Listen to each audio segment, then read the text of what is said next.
O Projeto Anjo da Esperança auxilia nas necessidades da produção do programa Na Mira da Verdade, para que mais pessoas conheçam as verdades reveladas por Deus. Junte-se a este projeto e ajude a transformar vidas. Sou Anjo, sou Novo Tempo.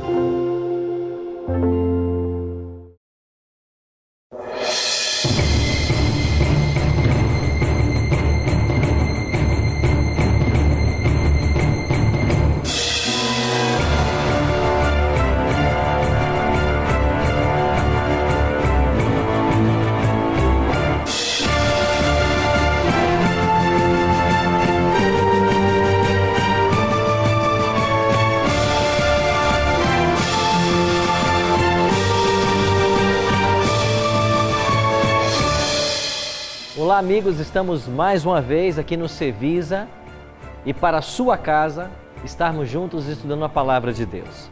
O convite para você agora é que você tome a sua Bíblia e vamos nos voltar para o livro de Daniel, escrito há 2.600 anos no passado, e descobrir que esse livro contém profecias que falam dos dias atuais. Chegamos nessa semana ao centro do livro de Daniel, capítulo 8, verso 14. Vamos entender a partir de agora o que significa a purificação do santuário e quais as implicações para o mundo religioso da atualidade. 2.300 tardes e manhãs e a purificação do santuário.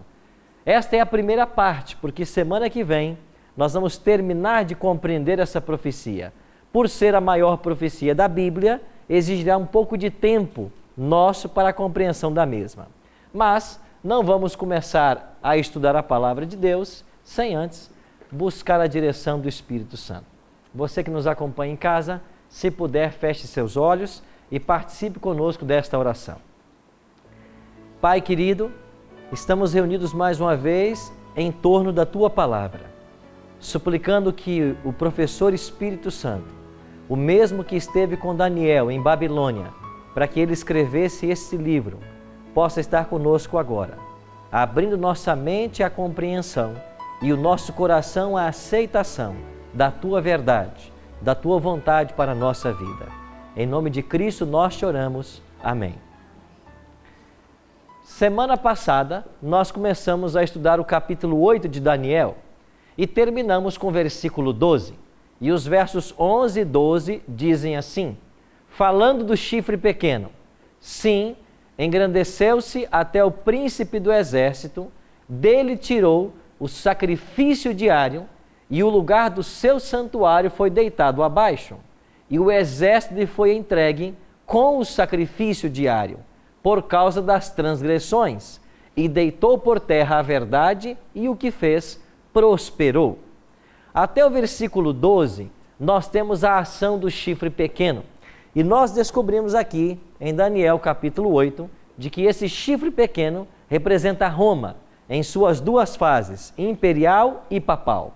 Estes impérios trabalharam contra o povo de Deus e contra a verdade de Deus.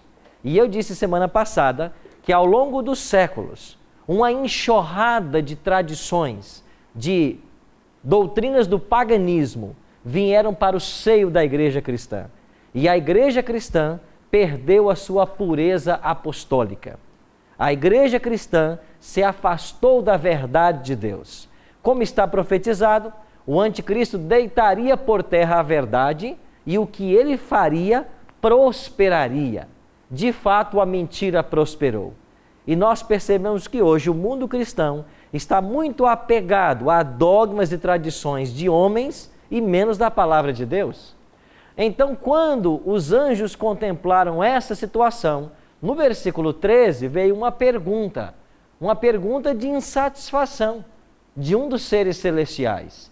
E ele pergunta a um outro santo: até quando durará esta visão do sacrifício diário e da transgressão assoladora? Visão na qual é entregue o santuário a fim de serem pisados.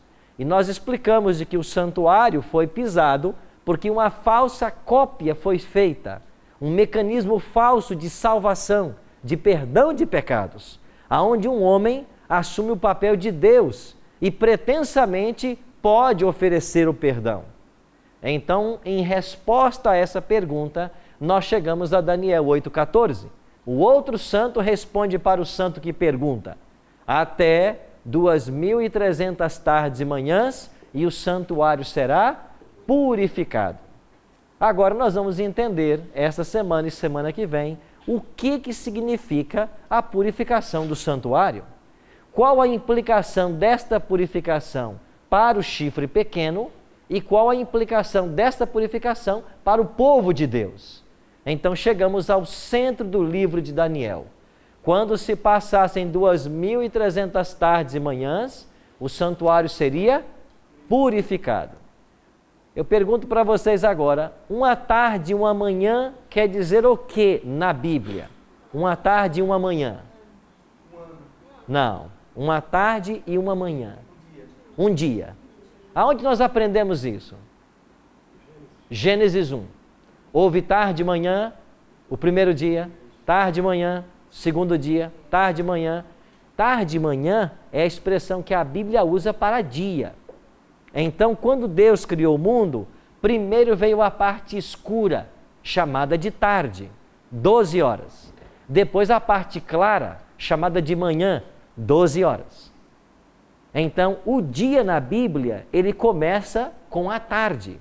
Ele começa ao pôr-se o sol. Se uma tarde e uma manhã quer dizer um dia, 2.300 tardes e manhãs são 2.300 dias. Dias. Agora, aplicando o princípio profético, dia a ano, em que cada dia representa um ano literal, nós temos então 2.300 anos. Então o anjo está dizendo, quando se passarem 2.300 anos, o santuário será purificado. Agora, para entender a purificação do santuário, eu tenho que entender o santuário e os seus serviços, para então entender o que é essa purificação. É só uma dúvida a respeito essa purificação do santuário é relacionado à volta de Jesus? Agora vamos entender. Se nós entendermos o que era a purificação do santuário lá em Israel, nós vamos entender o que é essa purificação aqui em Daniel.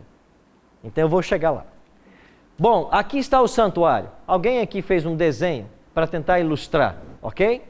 O santuário tinha 3 partes: pátio, lugar santo e lugar santíssimo. O pátio aqui está. Era onde tinham acesso os pecadores. E no pátio haviam 2 móveis.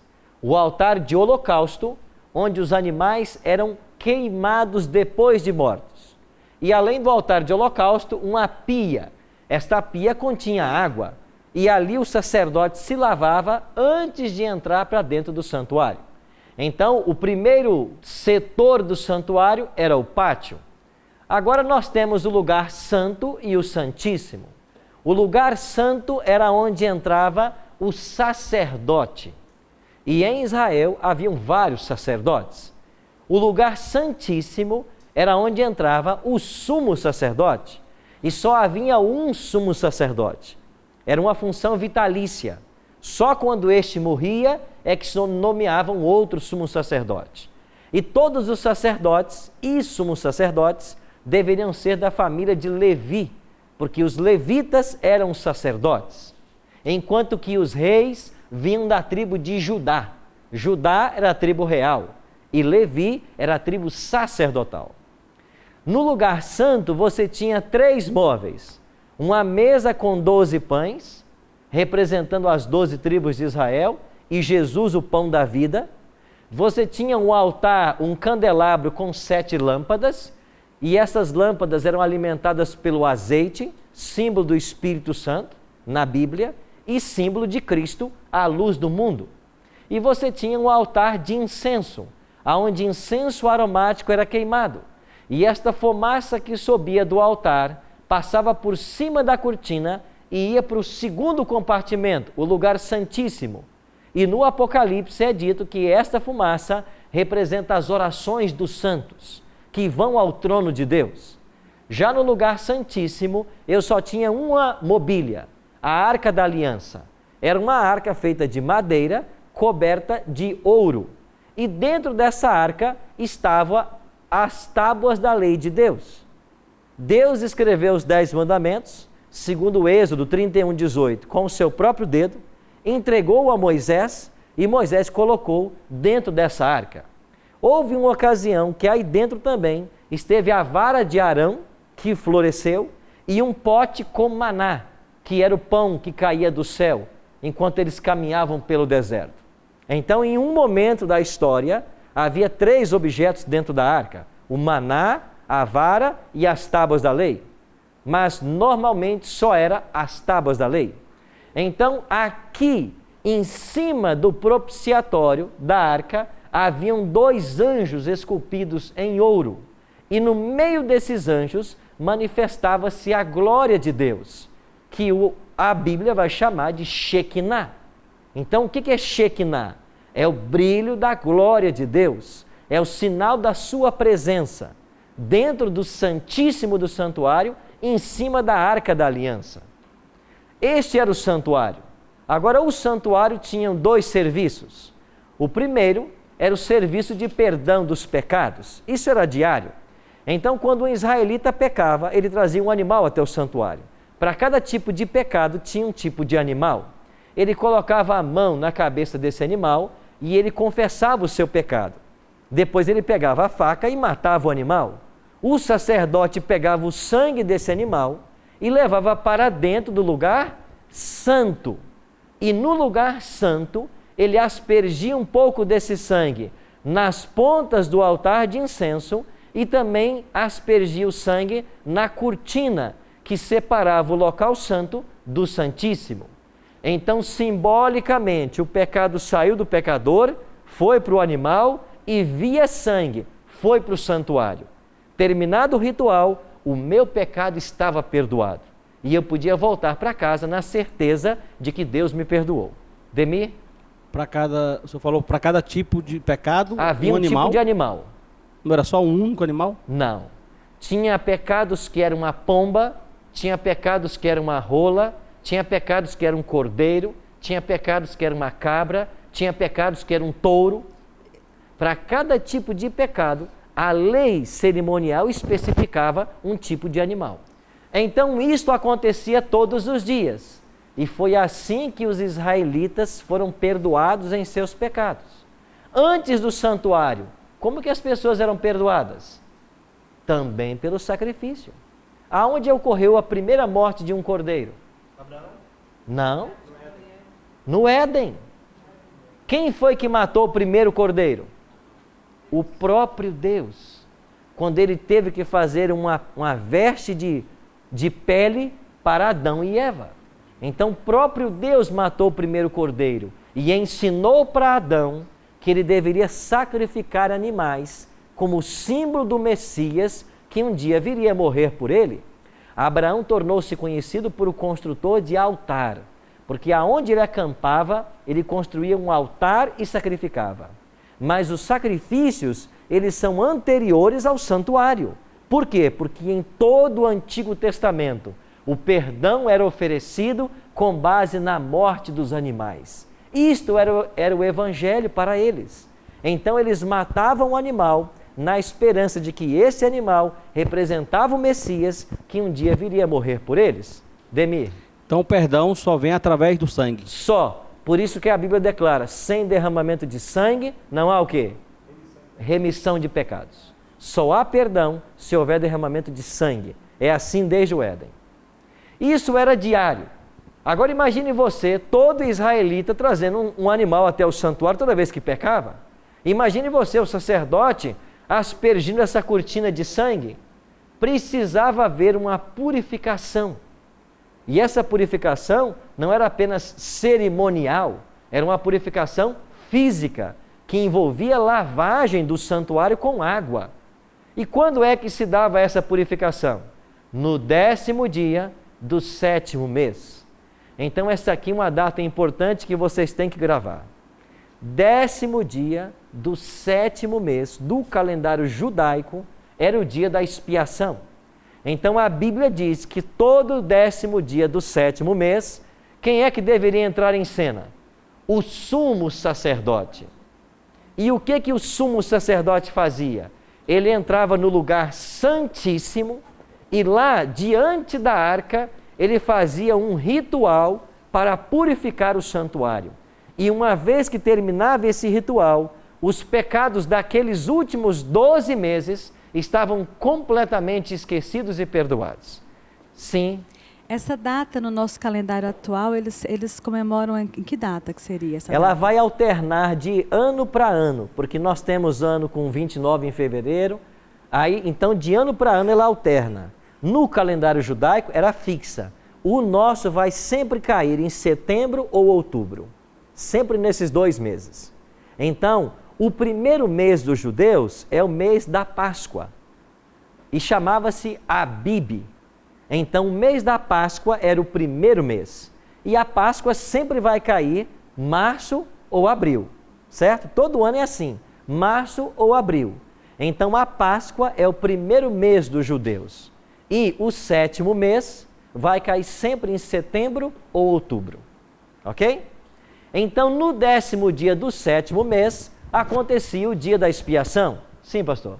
Em qual situação, porque parece que está faltando uma parte, em qual situação o santuário era purificado pelo bode Azazel? Sim, é nisso que no dia 10 do 7º mês. Então não era só por água? Não. A água fazia parte da purificação física. Eu vou falar agora da purificação cerimonial. Como funcionava? No 10º dia do 7º mês, quem é que entrava em cena, que eu falei? Sumo sacerdote. Ele só entrava em cena uma vez por ano. E ele, quando acordava, ele tinha que matar um animal por ele mesmo.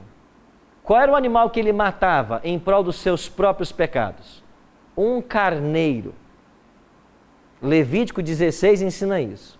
Um carneiro. Ele matava um carneiro e uma vez que ele fazia o oferecimento do pecado por ele mesmo, ele estava pronto agora para interceder pelo povo. Quando ele ia começar o ritual de expiação, traziam 2 bodes à presença dele. Você se lembrou de alguma coisa agora? Carneiro e bode?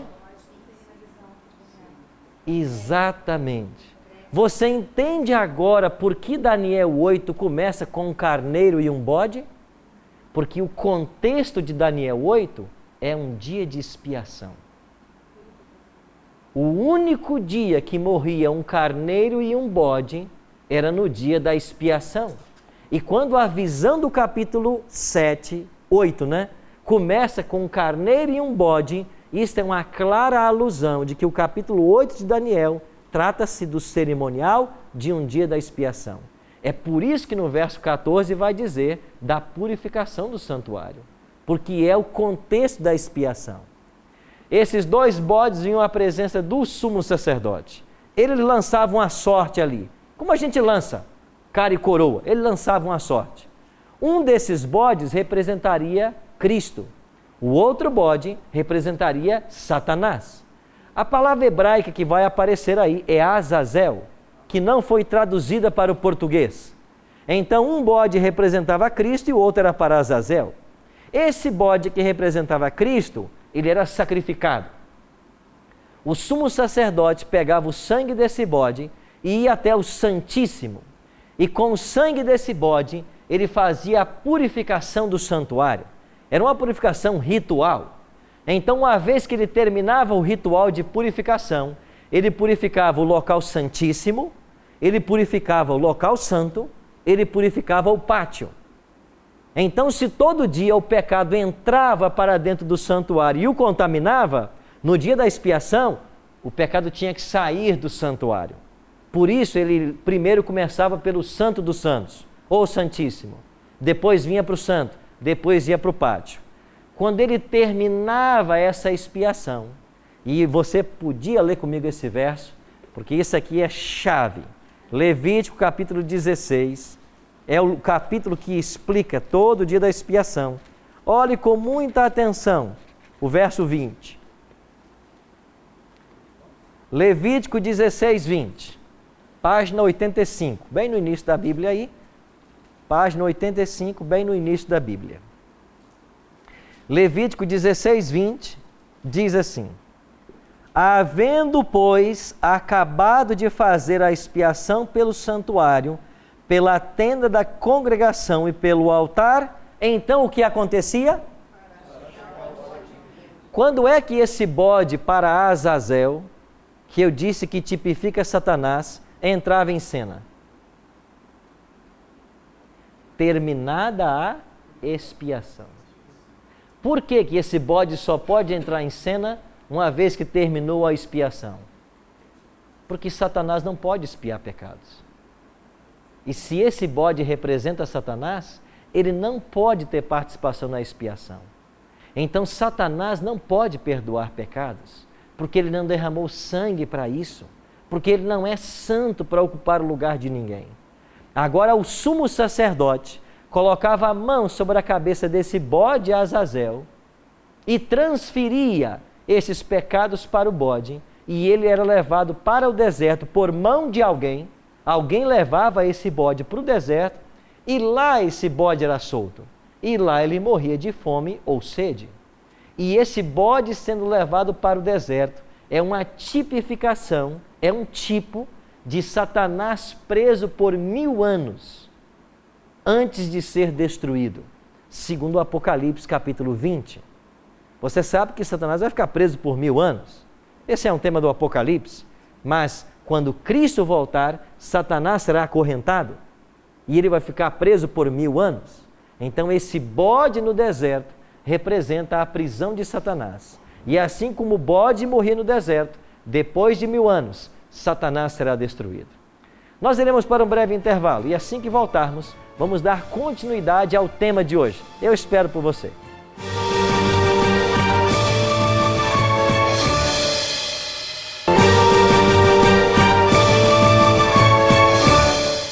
Ok, amigos, estamos de volta com o programa Bíblia Fácil e hoje aprendendo sobre a profecia das 2.300 tardes e manhãs. No primeiro bloco, nós discutimos a respeito do santuário, os seus compartimentos, os serviços que lá acontecia. E nós descobrimos que havia um dia em Israel que era o dia da purificação. Qual era esse dia? 10º dia do 7º mês. Gravem essa data. O dia da purificação em Israel, ou expiação, era 10º dia do 7º mês. Pois bem, o dia da expiação lá em Israel era um dia de juízo para eles. E esse dia simbolizava o julgamento do povo de Deus no final da história. Agora, para nós sabermos então, quando o santuário será purificado de acordo com Daniel 8,14, eu preciso saber quando termina as 2.300 tardes e manhãs. E quando terminar este período profético, que é o maior período profético da Bíblia, duas coisas aconteceriam.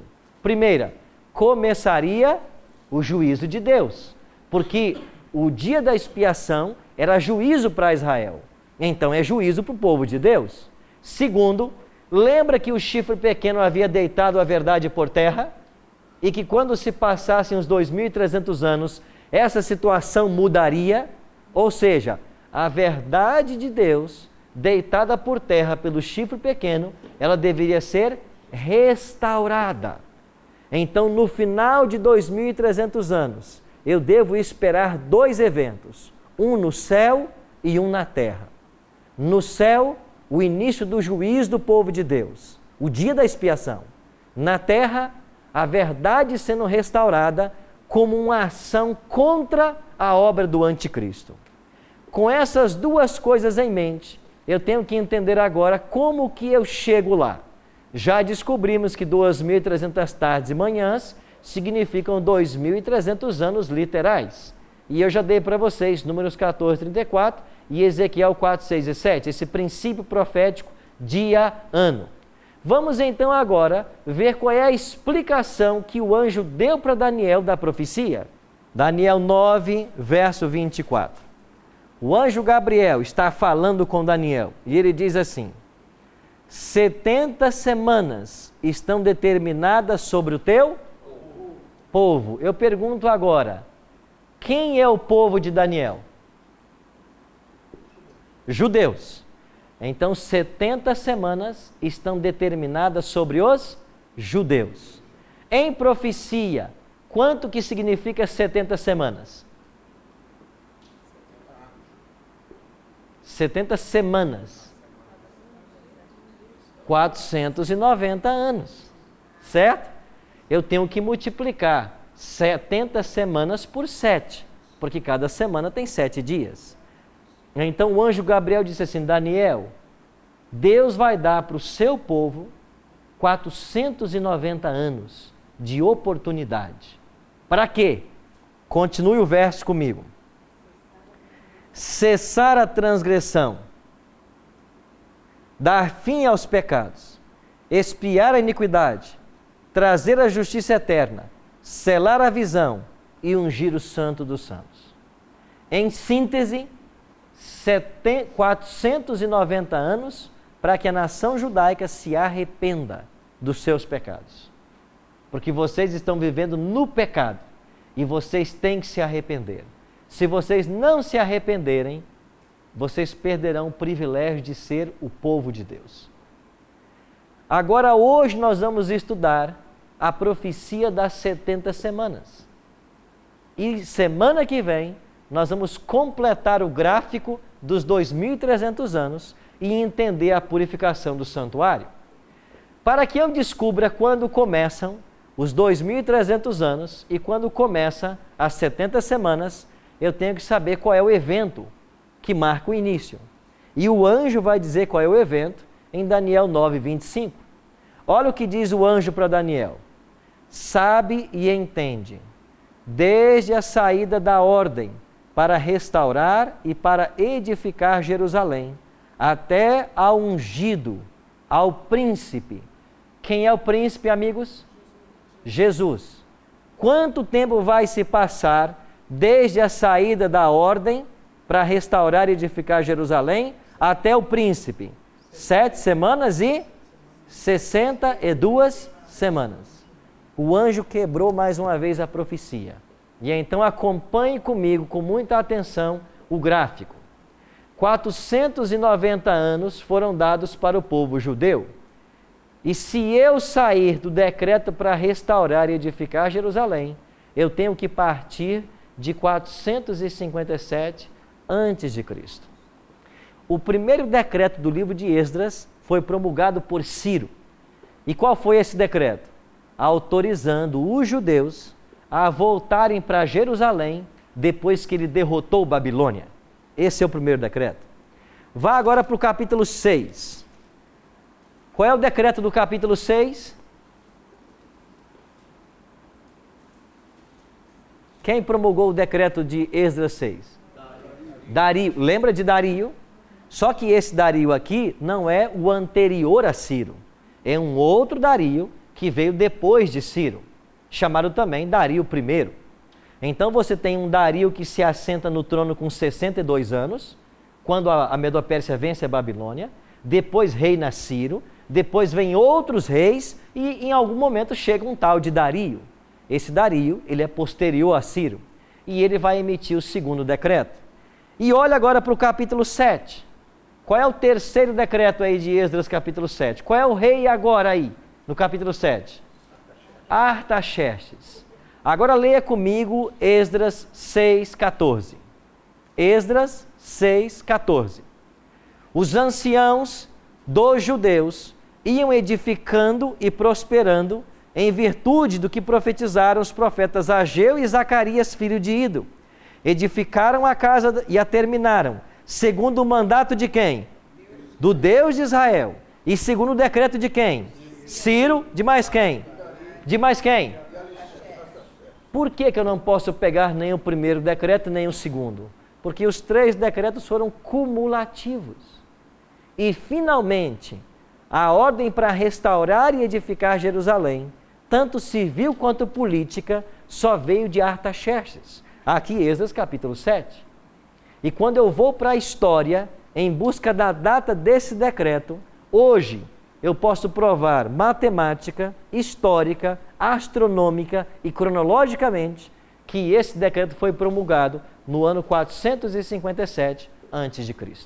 Se 457 é a data inicial para os 2.300 anos e para as 70 semanas, quando é que vai terminar o período de graça para o povo judeu?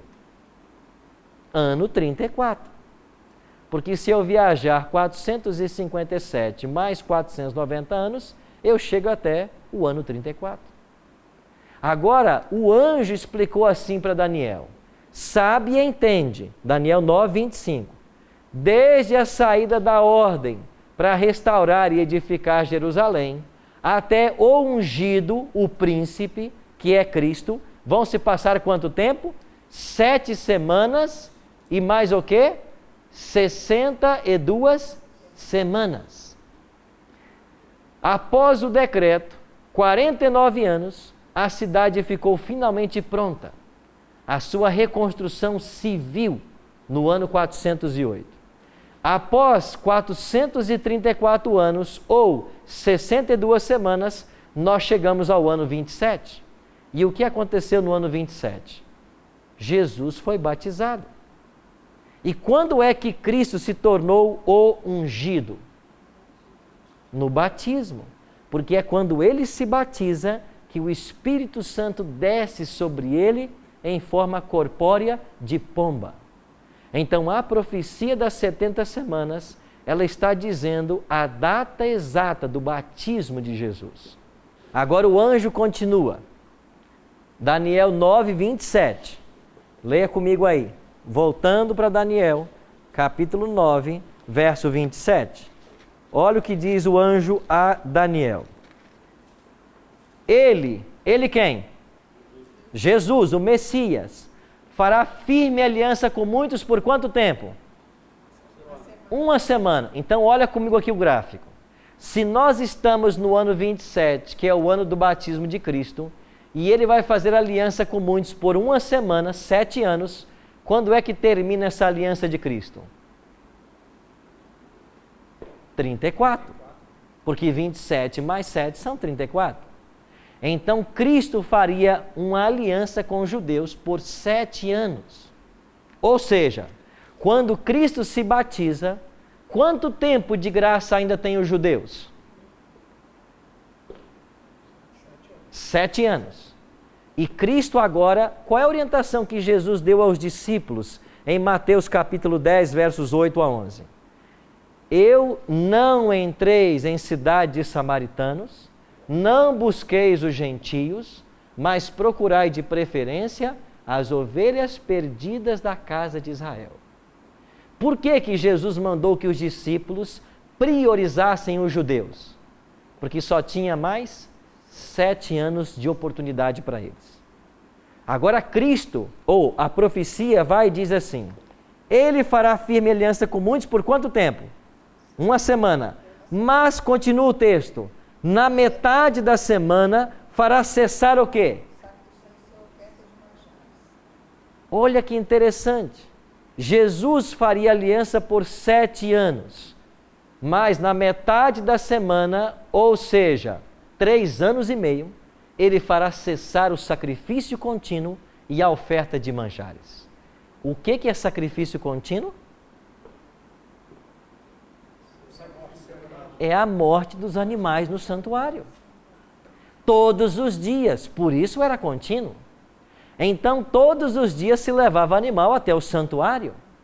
E enquanto Cristo viveu, também foi assim. Mas quando Cristo morre na cruz, no ano 31, na metade da 70ª semana, a última das 70, ele faz cessar o sacrifício contínuo. Você entendeu quando é que os animais deixaram de ter validade? Quando é que a lei cerimonial que exigia a matança de animais finalmente perdeu o seu valor? Somente na cruz de Cristo. A lei cerimonial, ela apontava para a cruz. E quando Cristo morre na cruz, nenhum animal mais tem que morrer. E João Batista, em João 1:29, olhando para Cristo, declarou o quê? Eis o Cordeiro de Deus que tira o pecado do mundo. Jesus é o Cordeiro de Deus.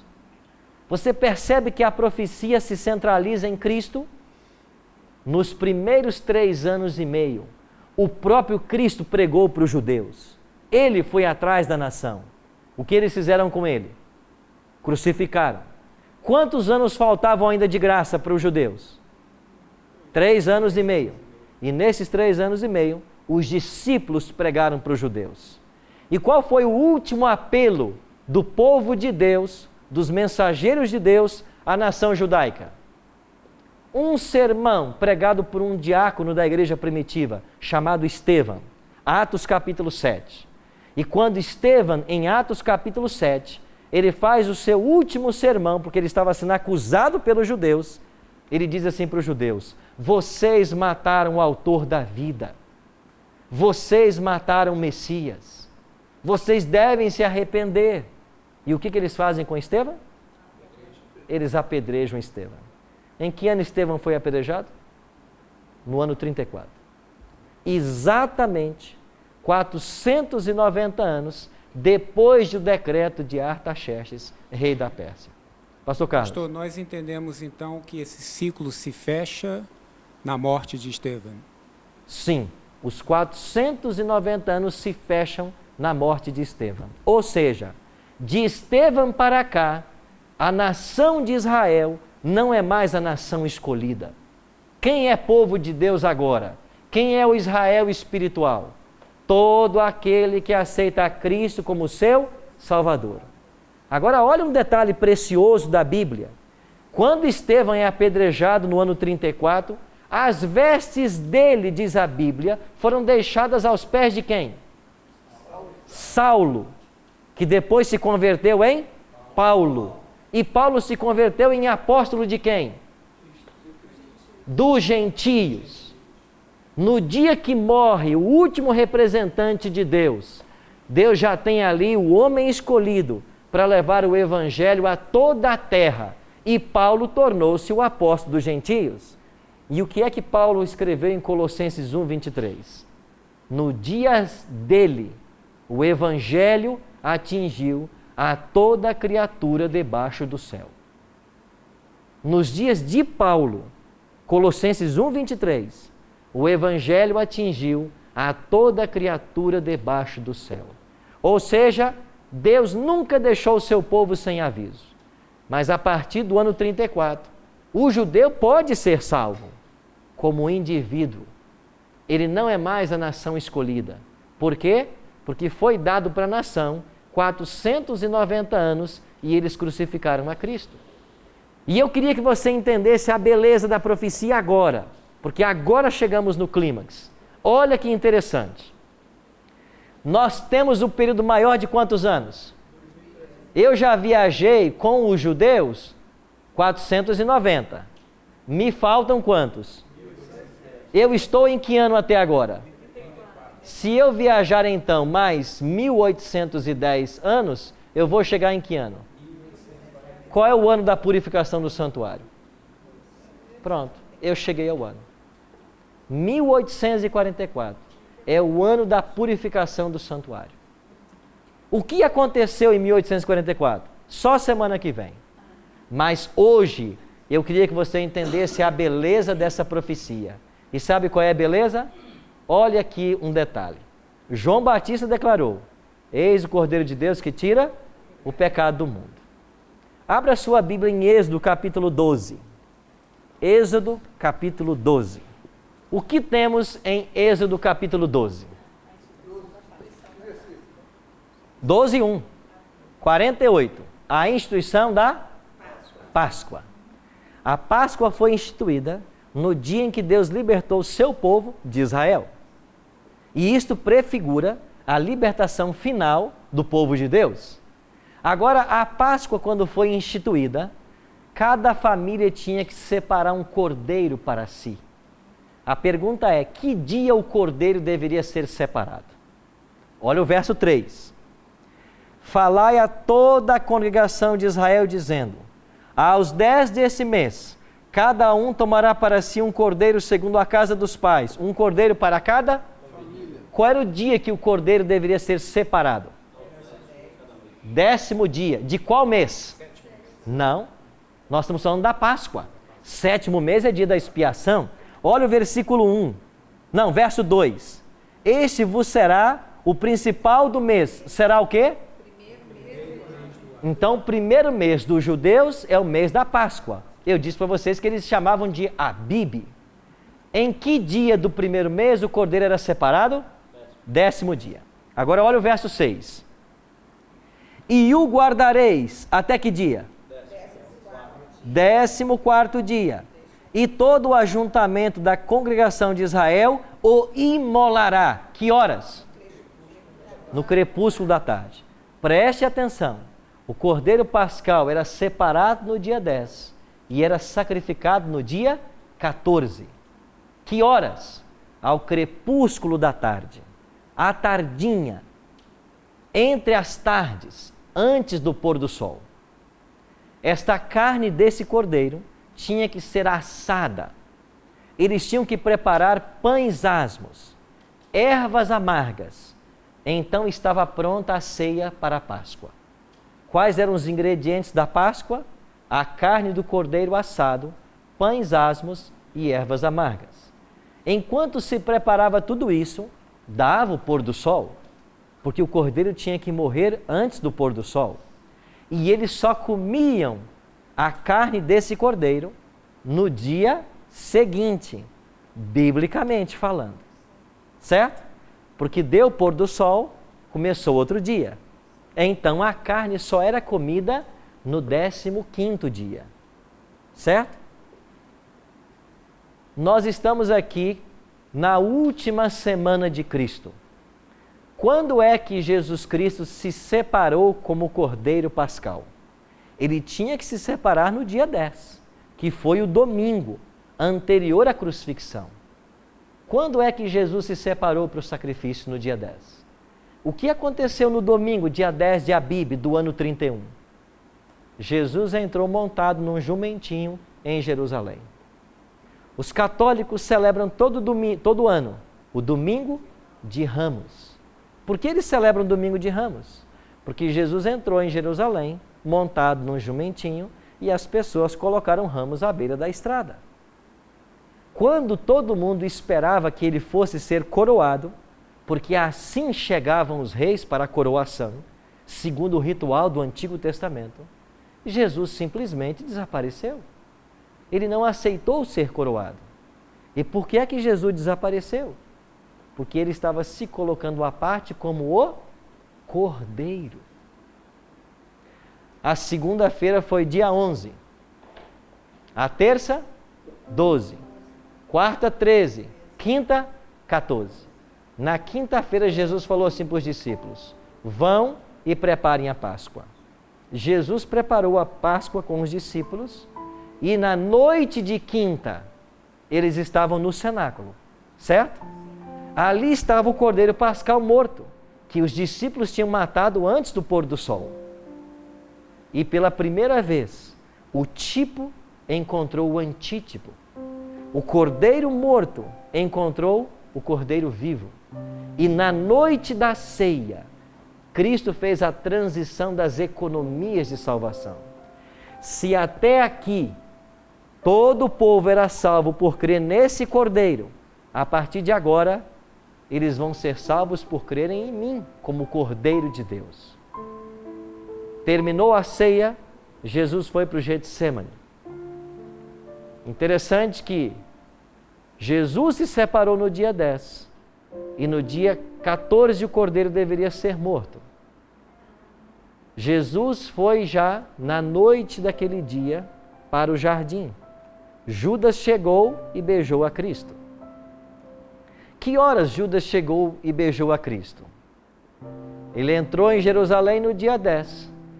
Naquela noite ele reuniu com os discípulos e Judas o beijou naquela noite. Quando Judas o beijou, isso tipifica a morte dos primogênitos lá no Egito. Porque quando o povo saiu de Israel, o anjo da morte passou matando todos os primogênitos. E esses primogênitos morreram meia-noite. Judas traiu Cristo, ele foi preso, naquela madrugada injustamente condenado, julgado, e quando foi 9 horas da manhã da sexta-feira, eles estavam pregando Cristo na cruz. A Bíblia declara que Jesus foi crucificado exatamente 9 horas da manhã. Por quê? porque era a hora que morria o cordeirinho no santuário. Ele ficou 6 horas na cruz, até a morte. Que horas ele morreu? 15 horas, na hora que morria o segundo cordeiro. Jesus veio cumprir tudo que a lei dizia sobre ele. E o mais belo de tudo, Jesus, quando morre na cruz, você poderá perguntar, mas pastor, agora nós perdemos o simbolismo então? Porque se o Cordeiro Pascal morria no dia 14 e Jesus morreu na sexta 15, então perdemos o simbolismo da Páscoa? Não perdemos, porque na cruz Jesus não é Cordeiro Pascal. Jesus é Cordeiro Pascal na ceia, quando ele faz a transição das economias de salvação. Então quem é Cristo na cruz? Moisés e Paulo respondem: maldito todo aquele que for pendurado no madeiro. Na cruz Cristo é o maldito, e ele é maldito por causa dos nossos pecados. Você entende por que ele morreu na cruz? Porque a lei não podia ser mudada. Se houvesse um mandamento da lei que pudesse ser mudada, Cristo não precisaria ter morrido na cruz. Ele morreu porque há uma lei, e esta lei foi quebrada.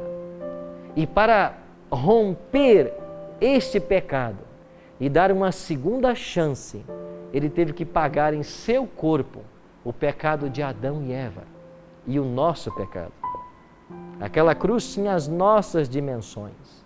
Nós deveríamos estar ali, mas ele morreu em nosso lugar. Você entende que o centro da profecia é Cristo? É isso que faz a profecia. Exalta a Cristo. Ele é o centro. É impossível estudar a profecia sem compreender a beleza do Evangelho. E quando Cristo morre na cruz do Calvário, o que diz Marcos 15:38? O véu do santuário, que separava o santo do santíssimo, rasgou-se na mesma hora. Por quê?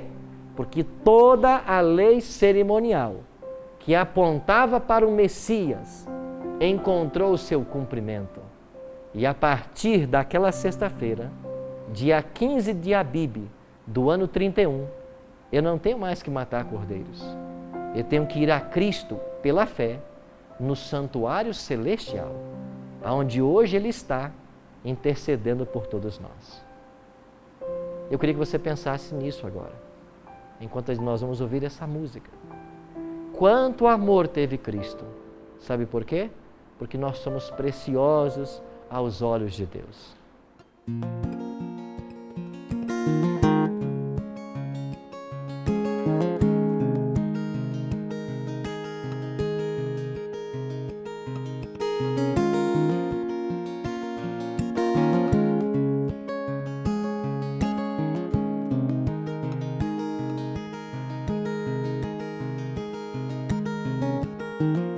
Vou te contar de um amor do seu jeito tão perfeito, sem perceber, me transformou do meu jeito imperfeito, me aceitou.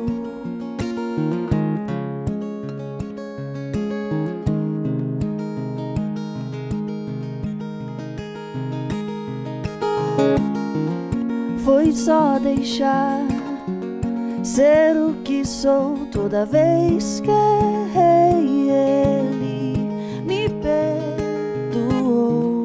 Que amor é esse que não tem fim? Amor que nunca desistiu de mim. E quando eu te encontrar, eu quero te falar que eu vivi. Eu quero te abraçar, ouvir você falar. Bem-vindo ao lar, pra onde for, vou te esperar pelo tempo. O tempo trouxe e te levou, mas vai fazer você voltar pra ficar. Pelo tempo, o tempo foi e me ensinou, meu coração é seu lugar.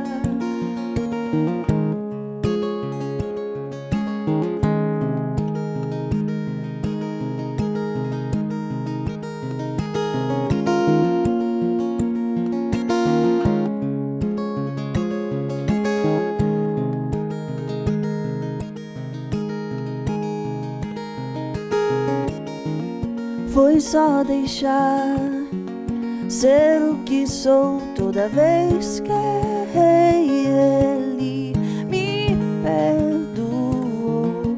Que amor é esse que não tem fim? Amor que nunca desistiu de mim. E quando eu te encontrar, eu quero te falar tudo que vivi. Eu quero te abraçar, ouvir você falar. Bem-vindo ao lar, pra onde for. Vou te esperar pelo tempo. O tempo trouxe e te levou, mas vai fazer você voltar pra ficar. Pelo tempo, o tempo foi e me ensinou, meu coração é seu lugar. Pra onde for, vou te esperar pelo tempo. O tempo trouxe e te levou, mas vai fazer você voltar pra ficar.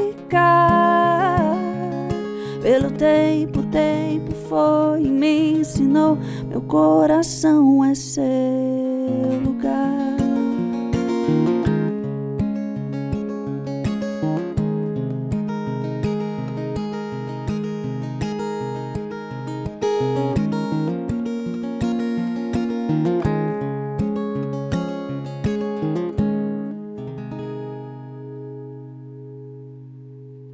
Ao pensarmos em Cristo como o centro da profecia, nós vemos que Deus sempre foi longânimo e misericordioso para com o seu povo.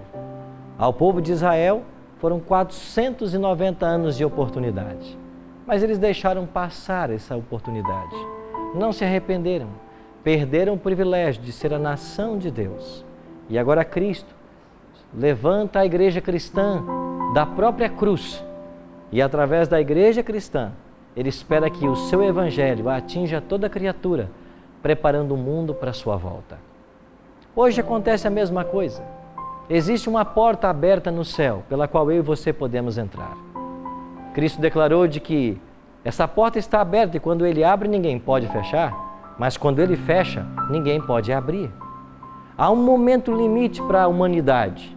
E se até esse momento todos nós não aceitarmos a Cristo, não tomarmos nossa decisão, nós passaremos a um ponto onde a graça de Deus não mais nos alcançará. Nós chamamos esse momento o fechamento da porta da graça. Essa expressão é tomada da parábola de Cristo, quando Ele ensinou a parábola das 10 virgens. 5 estavam prontas e 5 não. E quando o noivo chegou, as 5 que possuíam o azeite, elas entraram, e 5 ficaram de fora. E elas pediram ao noivo, abra-nos a porta. E a resposta do noivo foi, eu não vos conheço. Há um momento histórico em que a oportunidade fechará para todo ser humano. E nós precisamos hoje fazer a nossa decisão. Cristo pagou o preço da sua salvação. Só existe uma condição agora. Amigo, é crer. Por isso Cristo nos convida. Porque Deus amou o seu mundo de tal maneira, e Ele deu o seu Filho, para que todo que nele crê não pereça, mas tenha vida eterna. Essa é a condição. Crer. Aceitar a Jesus como meu Salvador. Deixar que Ele dirija a minha vida. E quando eu aceito a Cristo como meu Salvador, a minha vontade vai estar submissa à vontade dEle. Ele passará a reger a minha vida. Por isso, Vamos aproveitar enquanto estamos vivendo um tempo de graça e tomarmos nossa decisão. Ore comigo agora. Pai, obrigado porque a Tua palavra nos ensina de que Jesus pagou o preço do nosso pecado para que nós pudéssemos viver e viver eternamente. Obrigado porque hoje não temos mais que sacrificar animais, porque o Cordeiro de Deus que tira o pecado do mundo foi imolado na cruz do Calvário. Que nós possamos, pela fé, nos apossarmos desses méritos e que o Senhor mude em nossa vida tudo o que precisa ser mudado para que um dia estejamos contigo na eternidade. Abençoe a todos nós. É a nossa oração, em nome e por amor de Jesus. Amém. Obrigado, amigo, pela sua participação no Bíblia Fácil de hoje. Semana que vem estaremos juntos para compreender o final da profecia de Daniel 8,14. Eu espero você. Até lá!